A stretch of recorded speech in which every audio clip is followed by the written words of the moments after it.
নমস্কাৰ, মই ৰঞ্জন আৰু ৰঞ্জন কিটচেনলৈ আপোনালোক সকলোকে স্বাগতম জনালোঁ। আজিৰ ৰেচিপি ৰেষ্টুৰেণ্ট ষ্টাইল চলে ভটুৰে। তো ৰেষ্টুৰেণ্ট ষ্টাইল চলে ভটুৰে আপোনালোকৰ ঘৰতে কেনেকৈ বনাব পাৰিব। তো মোৰ আজিৰ এই ভিডিঅ'টো ভালদৰে চাব আৰু এনেকুৱাকৈ আপোনালোকে ঘৰতে ট্ৰাই কৰক।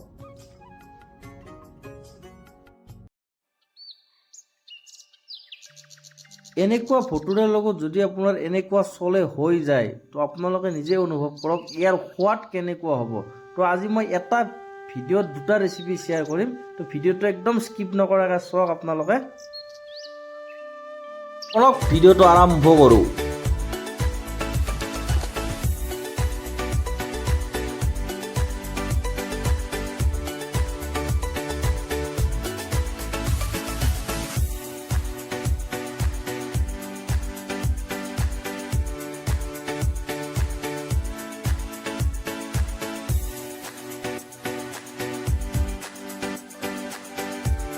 তো প্ৰথমে চলে বনাবৰ কাৰণে মই ইয়াতে কাবলি চানা লৈছোঁ, 2 কাপ কাবলি চানা লৈছোঁ আৰু কাবলি চানাটো মই 5-6 ঘণ্টামানৰ কাৰণে পানীত ভিগাই ৰাখিম। আৰু এনেকৈ 5-6 ঘণ্টা হোৱাৰ পিছত তো এতিয়া মই এটা প্ৰেছাৰ কুকাৰৰ সহায়ত গোটেইখিনি কাবলি চানা বইল কৰিম। তো এনেকৈ এটা প্ৰেছাৰ কুকাৰত মই গোটেইখিনি কাবলি চানা দি ল'লোঁ। তাৰপিছত দিম মই ইয়াতে 3-4 গিলাচমান পানী। তাৰপিছত দিলোঁ মই চাহপাত। ইয়াৰ যিটো কালাৰ হয় ন চলে খুব ধুনীয়া হয়। আৰু ইয়াত দিলোঁ চল্ট আৰু এনেকৈ ঢাকনি লগাই 2 বা 3টা চিটি বনাবৰ কাৰণে মই ইয়াতে ময়দা লৈছোঁ, 1 কাপ দৈ লৈছোঁ আৰু এইখিনি গোটেইখিনি ভালদৰে মিক্স কৰি ল'ম। তো প্ৰথমে ময়দা লৈছোঁ, 250 গ্ৰাম ময়দা হ'ব মোৰ, 2 কাপ ময়দা। ইয়াত চল্ট লৈছোঁ, ইয়াত লৈছোঁ কুকিং চৌডা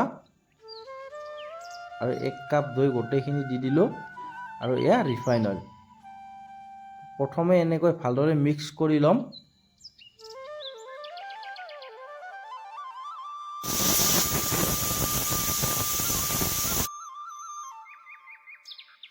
ৰিফাইন অইলৰ ঠাইত যদি আপোনালোকৰ তাত ঘি দিয়ে ইয়াৰ সোৱাদ, ভটুৰেৰ সোৱাদ আৰু খুব ধুনীয়া হয়। তো যদি আপোনালোকৰ হাতত থাকে তো দি দিব ঘি। এনেকৈ হাতেৰে অকণমান পানী দি গোটেইখিনি খুব ধুনীয়াকৈ মাৰি ল'ব। একদম বেছিকৈ পানী নিদিব। পিছত বনাব গৈছিলোঁ ভটুৰে হৈ গ'ল কিবা, বনাব গৈছিলোঁ কিবা।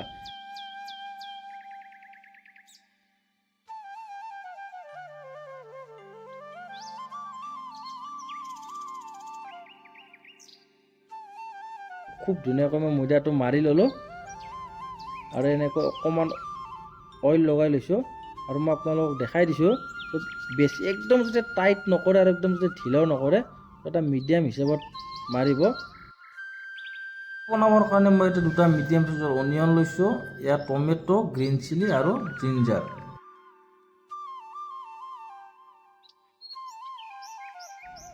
আৰু ইয়াৰ চলেটো খুব ধুনীয়াকৈ বইল হৈ গ'ল। তো এয়া মন কৰক আৰু ইয়াৰ যিটো কালাৰ আহে ন, কালাৰ দেখিছে আপোনালোকে। তো চাহপাত দিয়াৰ পিছত ইয়াৰ খুব ধুনীয়া কালাৰ আহে। আৰু যদি আপোনালোকে চাহপাত নিদিয়ে তো নিদিলে একো নাই। তো এতিয়া বনাব লাগে চলে আৰু খাব লাগে চলে ভটুৰে। তো ইয়াতে মই অইল দিলোঁ, তাৰপিছত দিলোঁ ইয়াত জিৰা, তাৰপিছত দিলোঁ ইয়াত সৰুকৈ কাটি ৰাখিছিলোঁ জিঞ্জাৰ। অকণমান টাইপ কুক হোৱাৰ পিছত এয়া দিলোঁ অনিয়ন। তো এনেকৈ অকণমান টাইপ অনিয়নটো খুব ধুনীয়াকৈ ফ্ৰাই কৰি ল'ম। ইয়াত গ্ৰীণ চিলি দিলোঁ।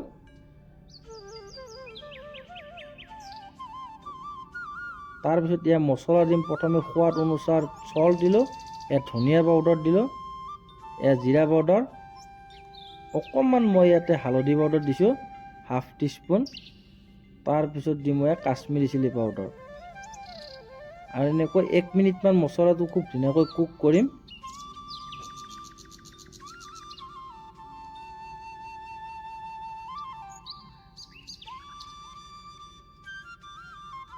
তাৰপিছত দিম মই ইয়াতে টমেটো, এনেকৈ সৰুকৈ কাটি ৰাখিছিলোঁ আৰু ইয়াতে 1/2 কাপমান মই পানী দিছোঁ, যিটো চানা বইল কৰা পানী, এইখিনি পানী মই ইয়াতে 1/2 কাপমান দি লৈছোঁ।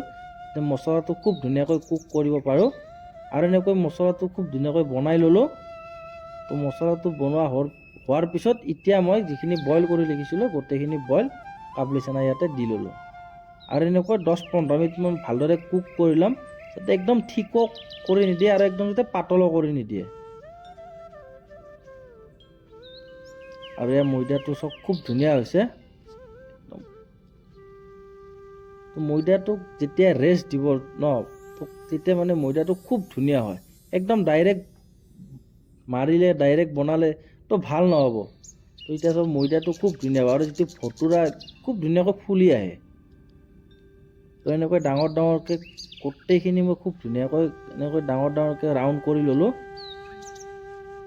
আৰু এনেকৈ বেলি ল'ম। তো কাম দুয়োপিনে হৈ আছে। তো এইপিনে আমাৰ চলেও হৈ আছে আৰু এইপিনে ভটুৰাৰো কাম ৰেডি কৰি আছে। লাষ্টত গোটেইখিনি একেলগে হ'ব, একদম গৰম গৰম চলে ভটুৰে।